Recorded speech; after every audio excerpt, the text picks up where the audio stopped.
So we arrive at the White House and we are meeting in a room, and the president walks in, shakes everybody's hand, and he makes some very brief comments about wanting to hear our perspective, and then kind of really hands over the mic to me and asks me to go first.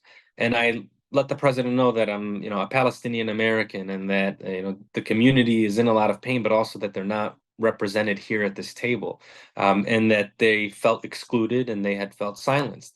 And, I wanted to communicate the message about Rafah kind of it needs to be a red line, and that the suffering that's there is very intense despite any sort of counter narratives they may be hearing that suggests otherwise.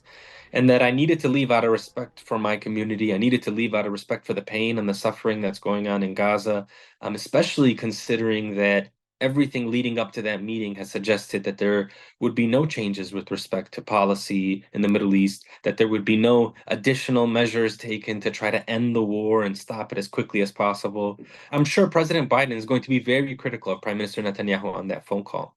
But if that phone call does not have consequences, if there isn't a red line that's drawn, then I don't expect the facts on the ground to change. And we're actually being quite clear about what are the things that need to happen. First and foremost, there needs to be no invasion of Rafah. And if there is an invasion of Rafah, that needs to have a series of consequences.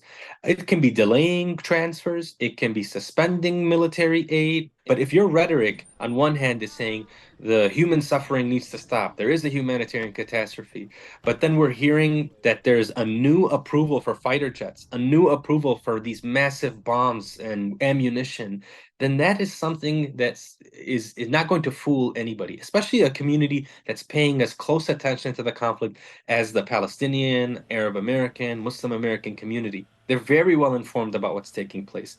And the consensus is that we want a ceasefire immediately.